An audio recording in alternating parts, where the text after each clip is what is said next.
students, welcome to the online class. Now I am here to deal thyroid gland in this lecture. In the last lecture I have given you detailed explanation regarding the pituitary gland and its hormones and its disorders. In this class I am here to deal about the different hormones of the thyroid gland, physiological functions of the thyroid gland and disorders of the thyroid gland. So thyroid gland ekkada untundi?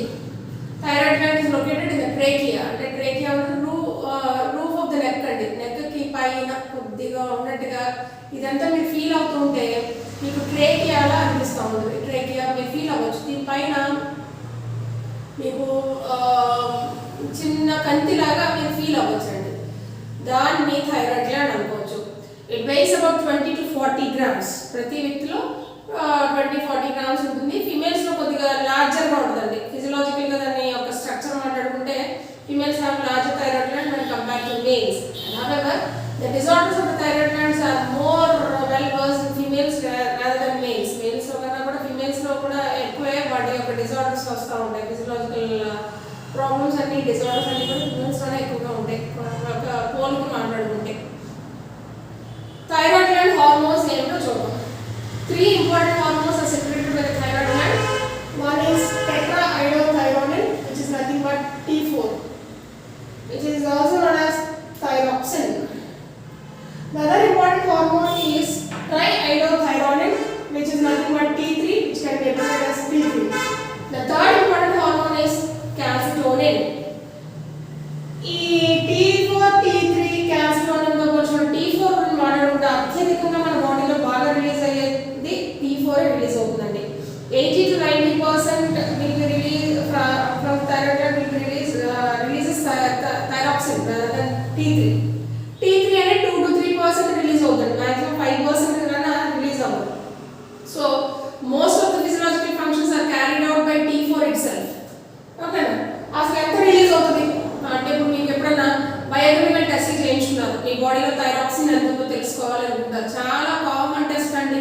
మీకు ఏమైనా disorder వస్తే first test చేసేది thyroxine levels ఎంత ఉన్నాయని చూసుకుంటూ ఉంటారు. Of course TSH levels చూసాక pituitary anti pituitary releases TSH కదండి, ఆ హార్మోన్ లెవెల్స్ చూసాక నెక్స్ట్ మీకు థైరాయిడ్ గ్లాండ్ వల్ల లోపాలు ఉన్నాయి అని అనుమానం వస్తే డయాగ్నోసిస్ లోకి T4 టెస్టింగ్ అనుకుంటుంది. సో అందుకని ఉత్తరోత్తర మీకు నార్మల్ వాల్యూ తెలిసి ఉండాలి కదా ఎప్పుడైనా బయోకెమికల్ రిపోర్ట్ చూసినప్పుడు. So thyroxine releases about 90 μg per 24 hours. 24 hours 90 μg release అవుతుందండి. అదే T3 అయితే 5 μg per day రిలీజ్ అవుతూ ఉంటుంది. సో మీకు ఎప్పుడైనా థైరాక్సిన్ హెచ్చు తగ్గులు వస్తూ ఉంటాయి అంటే పర్ డే 90 కాకుండా 70, 60 రిలీజ్ అవ్వడం, 50 రిలీజ్ అవ్వడం, అంతకన్నా తక్కువ రిలీజ్ అవ్వలేండి.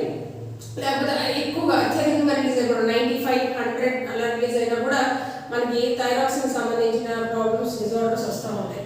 దాని హైపర్సెక్రేషన్ అనే ఫిజియలాజికల్ ప్రాబ్లమ్స్ లో నెక్స్ట్ లెక్చర్ లో మాట్లాడుకున్నాం. So let me say something about it's functions. అంటే దాని మెయిన్ ఇంపార్టెంట్ ఫంక్షన్స్ ఏంటి, థైరాక్సిన్ యొక్క రోల్. సారీ, క్యాల్సిటోనిన్ రోల్ ఏంటి అని అడగచ్చు మీరు ఇక్కడ. Calcitonin balances calcium in our body. మన బాడీలో కాల్షియం లెవెల్స్ ని మెయింటైన్ చేస్తుంది. ఈ క్యాల్సిటోనిన్ రోల్ అనేది నెక్స్ట్ ఇంపార్టెంట్ గ్లాండ్ పారాథైరాయిడ్ మాట్లాడినప్పుడు చెప్తారు. పారాథైరాయిడ్ గ్లాండ్ గురించి మాట్లాడినప్పుడు క్యాల్సిటోనిన్ ఇన్ డీటెయిల్ గా మాట్లాడతారు. ప్రస్తుతానికి నేను T4 గురించి మాత్రమే చెప్తున్నాను. సో థైరాక్సిన్ మన బాడీలో ఏమేమి ఫంక్షన్స్ చేస్తుంది అనుకుంటే 2 ఇంపార్టెంట్ ఫంక్షన్స్ చేస్తుంది. ఒకటి, it maintains overall metabolism in the body. అంటే మొత్తం బాడీలో ఉన్న మెటబాలిక్ రియాక్షన్స్ అన్ని కరెక్ట్గా జరిగేలాగా, మొత్తం మన మెటబాలిజం అంతా కరెక్ట్గా ఉండేలాగా చూసుకుంటుంది ఒకటి. రెండో ఇంపార్టెంట్ ఫంక్షన్ ఏంటంటే చిన్నపిల్లల్లో ఓవరాల్ గ్రోత్ ఉండేలా చూసుకుంటుంది. ఈ రెండే చాలా ఇంపార్టెంట్ ఫంక్షన్స్ అండి. ఇంకా వ్యాస్ట్ నెంబర్ ఆఫ్ ఫంక్షన్స్ ఉంటాయండి. ఆ వ్యాస్ట్ నెంబర్ ఆఫ్ ఫంక్షన్స్లో కొన్ని మాత్రమే ఇచ్చాను, ఎందుకంటే యూనివర్సిటీ వైజ్ ఇన్ని చదువుకుంటే చాలండి. ఇంతకన్నా ఎక్కువ చదువుకుంటారు మీరు నిజంగా పీజీ ఫిజియాలజీలో చేసుకుంటే ఖచ్చితంగా ఇంతకన్నా ఎక్కువ ఫంక్షన్స్ మీరు నేర్చుకుంటూ ఉంటారు. So let me say something about the first function, effect on protein metabolism. Protein metabolism దాని మీద ఏంటంటే ఇది ట్రాన్స్లేషన్ జరుగుతుంది. ప్రోటీన్ అంటే ఏంటంటే డిఎన్ఏ నుంచి ఆర్ఎన్ఏ సింథసిస్ అవుతుంది, ఆర్ఎన్ఏ నుంచి ప్రోటీన్ సింథసిస్ అవుతుంది. ఈ ఆర్ఎన్ఏ నుంచి ప్రోటీన్ సింథసిస్ అయ్యే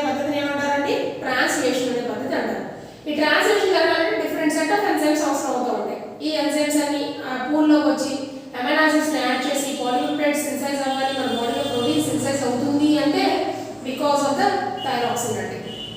థైరాక్సిన్ వల్లే మనకి ప్రోటీన్ కరెక్ట్గా సింథసైజ్ అవుతుంది. యాసిడ్స్ కార్బోహైడ్రేట్ సింథసిస్ కరెక్ట్గా జరుగుతుంది. మెటబాలిజం అంటున్నానండి ఇక్కడ. అంటే ఇక్కడ మీరు అడగచ్చు సింథసిస్ జరుగుతుందండి డెగ్రేడేషన్ పాత్వేస్కి హెల్ప్ అవుట్ చేస్తా థైరాక్సిన్ అని అడగచ్చండి. బోత్ ద థింగ్స్ అండి.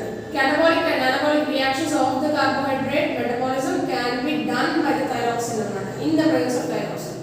సరే ఈ థైరాక్సిన్ లేకపోతే ఉంటే అనే దానికన్నా ముందు అసలు థైరాక్సిన్ రిలీజ్ అవ్వాలి అంటే అర్థం ఎక్కడి నుంచి రిలీజ్ అవుతుందంటే మనకి పిట్యూటరీ గ్లాండ్ లో TSH స్టిమ్యులేట్ అయితే TSH in turn stimulates the thyroid gland to release the T4 అండి.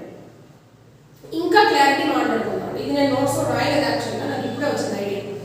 యాక్చువల్గా కథ ఎక్కడ జరుగుతుందంటే మనకి యాంటీరియర్ పిట్యూటరీలో TSH అనేది స్టిమ్యులేట్ అయితే ఆ TSH అనేది మళ్ళీ మనకి థైరాయిడ్ గ్లాండ్ మీద దాని యొక్క స్టిమ్యులేషన్ ఎఫెక్ట్ చూపిస్తే థైరాయిడ్ గ్లాండ్ లో మనకి చిన్న చిన్న సెల్స్ ఉంటాయండి. ఓకేనండి, ఫాలిక్యులర్ సెల్స్ అంటారు వీటిని. మీకు అంత ఈ డయాగ్నోస్ మీకు పని లేదు. ఫాలిక్యులర్ సెల్స్ అంటారు. ఈ ఫాలిక్యులర్ సెల్స్ మనకి ఏంటంటే లోపల థైరోగ్లోబిన్ అనే కాంపోనెంట్ ఉంటుంది. ఇది నేను నోట్స్ లో ఎక్కడ రాయలేదండి, ఎక్కడ చదవాల్సింది. మీకు థైరాయిడ్ గ్లాండ్ చదవాలనుకుంటే చదువుకోవచ్చు ఇంకా బెటర్. ఈ థైరోగ్లోబిన్ కాంపోనెంట్ లో ఐరన్ ఉంటుందండి. ఎక్కువ ఐరన్ ఉంటే ఐరన్ ట్రాప్ చేసుకుంటా ఉంటుంది.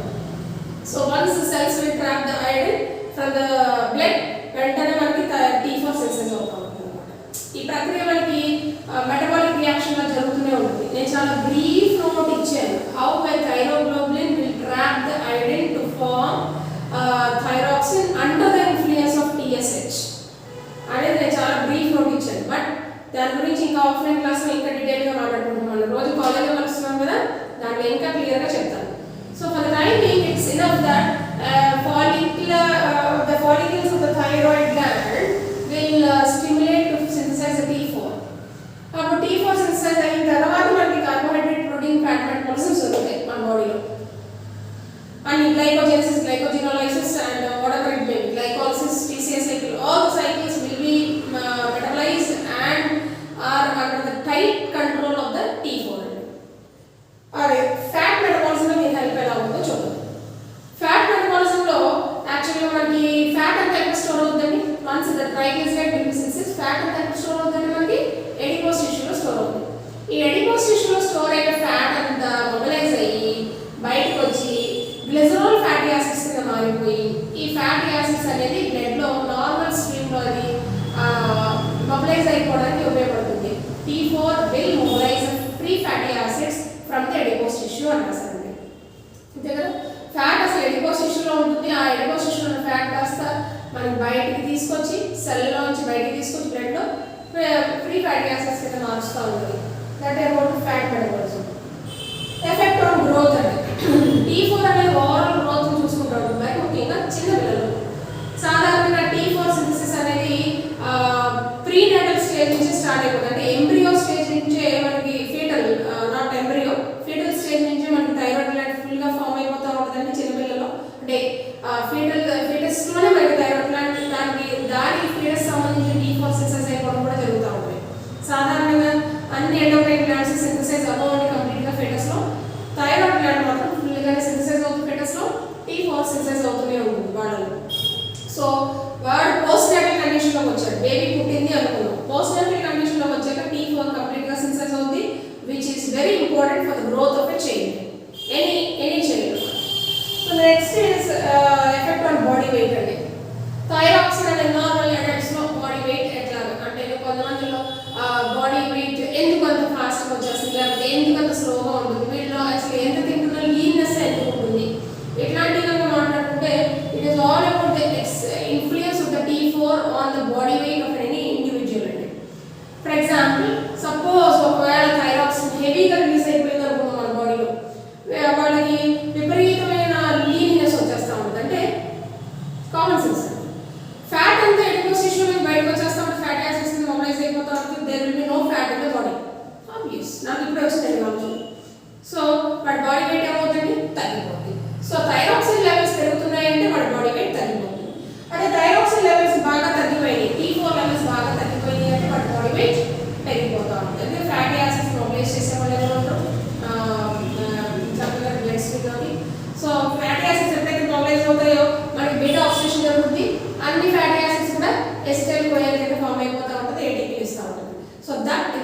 not be done by the thyroxine when it is not present in the body. So obviously the individual gains up the body weight and the body increases and he becomes obese. అంటే ఒబెసిటీకి చాలా classes ఉంటాయండి. Thyroxine లేకపోవడం వల్ల obesity వచ్చిందా అని నేను obesity చాప్టర్లో ఇంకా క్లారిటీకి వెళ్దాం మనం. అసలు ఒబెసిటీ ఎందుకు వస్తుంది మనుషుల్లో, that is one of the cause. T4 అనేది లేకపోతే ఒబెసిటీ రావడం అనేది ఒక కాజ్ మాత్రమే. So what are the other secondary causes అనేది మనం ఒబెసిటీ చాప్టర్లో క్లారిటీగా మాట్లాడుకుందాం. The next important function of T4 is on blood and మనకి బాగా ఆర్బీసీ సెల్స్ ప్రొడ్యూస్ అవుతుంటాయి కదా. ఎవ్రీ 120 డేస్కి మన ఆర్బీసీ సెల్ లైజ్ అవుట్ అయిపోతాయి, కొత్త ఆర్బీసీ సెల్స్ పుట్టుకొస్తాయి. ఆ ప్రాసెస్ని ఏమంటామండి? ఎరిథ్రోపాయిసిస్ ఆర్ హీమోపాయిసిస్. ఈ ఎరిథ్రోపాయిసిస్ని ఎంకరేజ్ చేస్తారు T4. ఎరిథ్రోపాయిసిస్ T4 పెరిగే కొద్దీ ఎరిథ్రోపాయిసిస్ ఇంక్రీజ్ అవుతూ ఉంటాయి, వాడికి ఆర్బీసీ లోడ్ ఉండదు. సో దానివల్ల వాడికి బ్లడ్ వాల్యూమ్ పెరుగుతుంది, రక్తహీనత రాదు. ఒకవేళ T4 బాగా తగ్గిపోతే వాళ్ళలో రక్తహీనత కూడా వస్తూ ఉంటుంది. So the next important function of T4 is cardiovascular system. Heart మీద డైరెక్ట్గా థైరాక్సిన్ అనేది హార్ట్ మీద ఇంపాక్ట్ చూపిస్తుందండి. సో హార్ట్ సరిగ్గా కొట్టుకుంటుందా లేదా. So heart main important function ఏంటంటే it purifies the blood. Of course kidney does the same thing.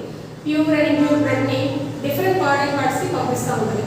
So that pumping of the blood to the different parts of the body will be done by the heart. ఈ heart సరిగ్గా pump చేసుకోవడం, దాని force of contraction కానీ rate of contraction కానీ, heart యొక్క rate of contraction force of contraction పెంచుద్ది ఎవరు? T4. So if the T4 is not present ఆబ్వియస్గా వాడి పల్స్ రేట్ పడిపోతూ ఉంటుంది, వాడికి అంత ఎఫిషియన్సీ ఉండదు. ఆబ్వియస్గా వాడికి బ్లడ్ ప్రెషర్ లాంటి డిసీజెస్ కూడా వస్తాయి. So the next is effect on gastrointestinal tract, GIT. సరే, మనకి ఆకలి ఉంటుంది, పలానా టైంలో మనం తినాలి అనుకుంటున్నాము. అఫ్ కోర్స్ ఫుడ్ ఇంటేక్ ఉంటే బాగుంటుంది అనుకుంటున్నాం. సో ఈ ఎపటైట్ అంటారు దాన్ని, ఓకేనా? ఆ ఎపటైట్ని మనకి పెంచుతుంది టైంకి మనం ఫుడ్ తినేయగలుగుతున్నాం అంటే బికాస్ ఆఫ్ T4 అండి. ఈ T4 కనుక మనకి లేకపోతే అసలు మనం ఏమి తినబుద్ధి కాదండి. ఏమి తినాలి అసలు వాడికి ఆకలి ఉంటుంది. ఫస్ట్ పాయింట్, ఎంత మంచి ఫుడ్ పెట్టినా వాడికి తిండి తినబుద్ధి కాదు. ఆబ్వియస్లీ ఫుడ్ ఇంటేక్ తక్కువ ఉన్న వాళ్ళకి కాన్స్టిపేషన్ అనేది ఆబ్వియస్ క్లాస్ అండి. అదే బాగా థైరాక్సిన్ ఎక్కువగా ఉన్న వాళ్ళు ఆబ్వియస్గా వాళ్ళ ఫుడ్ ఇంటేక్ బాగుంటుందండి. సో హెవీగా తినేస్తూ ఉంటారు. They will always that will always lead to diarrhoea. Heavy food intake always leads to diarrhoea. So T4 తగ్గితే కాన్స్టిపేషన్ వస్తూ ఉంటుంది, T4 పెరిగితే డయేరియాకి లీడ్ చేస్తాం. The next important effect of T4 is on central nervous system అండి. మనకి central nervous system, the two systems in our body are, one is under the control of nervous system and other is under the control of endocrine system అని starting లో చెప్పాను. Nervous system correct గా మనకి పనిచేస్తుంది. మనకి అంటే suppose brain cell కి మనకి సిగ్నల్స్ కరెక్ట్ గా పాస్ అవుతుంది via the nerve and it's neuro transmitters ద్వారా మనకి సిగ్నల్స్ కరెక్ట్ గా పాస్ అవుతుంది. కార్లో ఎక్కడైనా దెబ్బ తగులుతుంటే మనకి కరెక్ట్ గా ఆ సిగ్నల్స్ పాస్ అవుతున్నాయంటే because of T4. If the central nervous system doesn't work forward, అంటే మంచిగా పని చేయకపోతే వాడికి కోఆర్డినేషన్ తక్కువగా ఉంటుంది. నాకు ఇప్పుడే వచ్చింది కోఆర్డినేషన్ తక్కువగా ఉంటుంది. అంటే వాడు చేయదలుచుకున్న పని ఎక్కడో ఉంటే ఇంకో చోట ఉంటా ఉంటుంది అనమాట. సో ఆ సెంట్రల్ నర్వస్ సిస్టమ్ కరెక్ట్గా పనిచేయాలంటే because of T4. So the next important physiological function of T4 is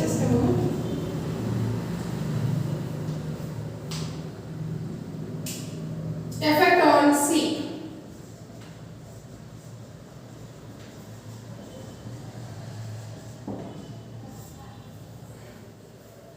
Excessive stimulation ఉందనుకుందాం. T4 హెవీగా రిలీజ్ అయిపోతుంది మన బాడీలో అనుకుందాం. ఎక్కువగా రిలీజ్ అయిపోతే విపరీతమైన స్టిమ్యులేషన్ వచ్చేస్తుంది మజిల్కి, నర్వ్కి కూడా. విపరీతమైన స్టిమ్యులేషన్ వచ్చేసి వాళ్ళకి చాలా మూడ్ స్వింగ్స్ ఎక్కువగా ఉండి వాళ్ళు ఆబ్వియస్గా నిద్ర పోలేరండి. అసలు వాళ్ళ నిద్ర అనేది పట్టదు. నాకు చాలా కాలం నుంచి నాకు నిద్ర పట్టట్లేదు. కారణం ఏంటి? All the health is very well, but I'm facing a lot of mood swings and disturbances regarding the coordination of the central nervous system అని అన్నారు. ఖచ్చితంగా మనకి థైరాయిడ్ టెస్ట్ చేస్తారండి, T4 లెవెల్స్ చూస్తారు. సో అంటే నర్వస్ సిస్టమ్ మీద దాని impact చాలా బాగా చూపిస్తుంది T4.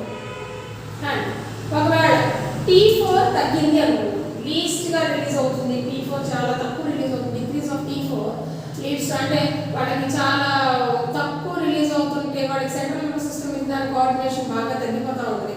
వాళ్ళ ఫీల్ లైక్ డ్రౌజినెస్ అండి, విపరీతంగా నిద్రపోవాలనిపిస్తుంది అన్నమాట వీళ్ళకి, అంటే ఎక్సెసివ్ స్లీప్ ఉంటుందండి వీళ్ళకి. ఆ సిచ్యువేషన్ని సోమ్నలెన్స్ అని అంటారు. somnolence. They sleep up to 14 to 16 hours per day అండి. 16 hours నిద్రపోతూ ఉంటారండి. ఆ సిచ్యువేషన్ అదే డిసార్డర్ అండి. అసలు థైరాక్సిన్ రిలీజ్ అవ్వకపోయినా కూడా వాళ్ళకి విపరీతమైన somnolence వస్తూ ఉంటుంది. That leads to 14 to 16 hours of sleep per day. So the next important effect of thyroxine is the effect on sexual function అండి. Effect on sexual function.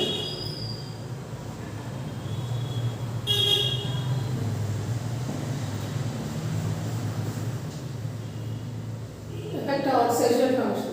So thyroxine సరిగ్గా release అవ్వకపోయినా, release అయినా అంటే ఎక్కువగా release అయిపోయినా, చాలా అసలు release అవ్వకపోయినా కూడా మేల్ సెక్షన్లో కంప్లీట్ ఇంపార్టెన్స్ వచ్చేస్తూ ఉంటుందండి. Importance, they will not have sexual drive at all. They will that leads to impotence in males. In case of females, excessive of thyroxine releases and excess T4 release అయితే వాళ్ళలో oligomaniaria అని వస్తుంది condition. Oligomaniaria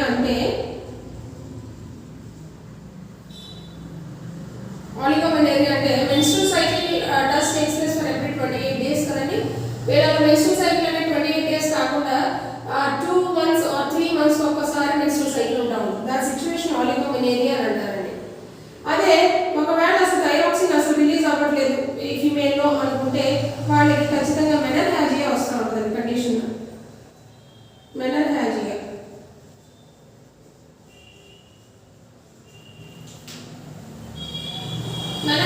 అంటే excessive bleeding during the menstruation, బాగా విపరీతమైన bleeding ఉండడం menstruation సైకిల్లో అనేది కామన్గా ఉంటుంది మెనర్హాజియా. ఈ T4 అనేది తక్కువగా ఉన్న ఫిమేల్స్లో పాలిమెనేరియా కూడా వస్తూ ఉంటుంది. పాలిమెనేరియా అంటే frequent menstruation. Usually the menstrual cycle takes place for every 28 days, but ఈ ఫిమేల్స్లో ఎవ్రీ 15 daysకి మెన్స్ట్రువల్ సైకిల్ ఉంటా ఉంటుంది. ఇలాంటి సిచ్యువేషన్ పాలిమెనేరియా అని కూడా అంటారు. పాలిమెనేరియా దీనికి యాంటనిమ్ అనమాట. దీనికి యాంటనిమ్ ఆలిగో అంటే ఫ్యూ కదా, ఆలిగో అంటే ఫ్యూ, పాలి అంటే మెనీ. సో ఫ్రీక్వెంట్ మెన్స్ట్రుయేషన్ ఉంటా ఉంటుంది. T4 కనుక తక్కువగా ఉంటే ఒకవేళ T4 కనుక ఎక్కువగా ఉంటే ఆలిగోమెనేరియా కేసెస్ ఉంటాయి. ఎమెనేరియా కేసెస్ కూడా ఉంటాయండి. యూజువల్గా T4 బాగా తక్కువగా ఉన్న ఫీమేల్స్ పాలిమెనేరియా లీడ్స్ టు ఎమెనేరియా కండిషన్ అండి. అంటే ఇంక వీళ్ళలో ఎప్పటికీ మెన్స్ట్రుయేషన్స్ ఉండవు. యూజువల్గా ఫీమేల్లో ఎమెనేరియా కండిషన్స్ 2 దశలో ఉంటుంది. బిఫోర్ మెనార్కీ, మెనార్కీ అంటే before puberty and after menopause. But reproductive cycle start అయిన ప్యూబర్టీ తర్వాత అసలు ఎమెనేరియా కేసు అనేది ఉండదు ఏ ఫీమేల్లో. సో ఒకవేళ మనకు T4 లీస్ట్గా ఉంటే సీక్రెట్ అయితే ఆ ఫీమేల్లో పాలిమెనేరియా వల్ల కానీ మెనర్హాజియా వల్ల కానీ కంప్లీట్గా రక్తహీనత వచ్చేసి that leads to amenorrhoea. So this is a disorder. ఈ డిజార్డర్స్ అనేది నెక్స్ట్ లెక్చర్లో ఇంకా డీటెయిల్గా మాట్లాడుకుందాం. అంటిల్